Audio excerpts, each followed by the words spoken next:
វីដេអូនេះយើងមករៀនអំពីឃ្លាមួយចំនួនជាមួយនឹងពាក្យ是不是是不是ប្រែថាមែនឬអត់ឬក៏មែនឬមិនមែនតើអ្នកគឺជាជនជាតិខ្មែរមែនអត់你是不是柬埔寨人你是不是柬埔寨人你是不是柬埔寨人តើមួយនេះគឺជារបស់អ្នកមែនដែរឬអត់ឬក៏មួយនេះមែនឬមិនមែនជារបស់អ្នក这个是不是你的这个是不是你的这个是不是你的តើគាត់គឺជាប្តីរបស់អ្នកមែនអត់他是不是你的老公他是不是你的老公他是不是你的老公តើពួកអ្នកគឺជាមិត្តភក្តិនឹងគ្នាមែនអត់你们是不是朋友你们是不是朋友你们是不是朋友តើអ្នកឈ្មោះហើយមែនអត់你是不是疯了你是不是疯了你是不是疯了នៅពេលដែលគេសួរសំណួរបែបនេះបើយើងចង់ឆ្លើយជាចម្លើយស្របថាមែនឬក៏មែនហើយគឺឆ្លើយថា是ឬក៏是的是的បើឆ្លើយជាការបដិសេធគឺឆ្លើយថា不是不是ឬក៏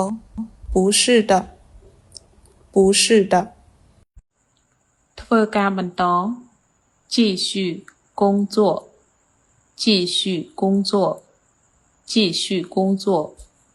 វីដេអូនេះយើងមករៀនអំពីពាក្យថាបន្តភាសាចិននិយាយថា继续继续ជីមាត់ធម្មតា续និយាយមាត់មូល继续និយាយបន្ត继续说继续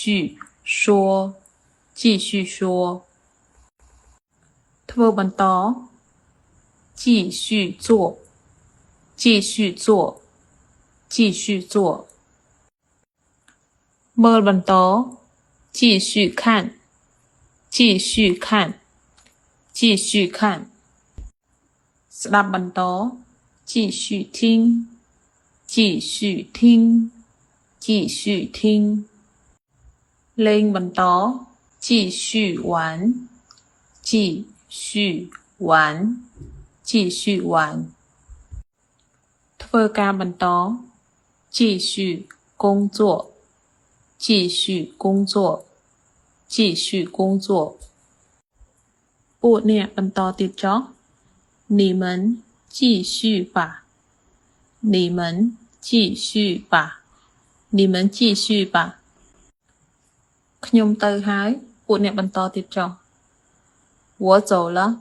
你们继续吧我走了你们继续吧អាចបន្តទៀតបាន可以继续可以继续可以继续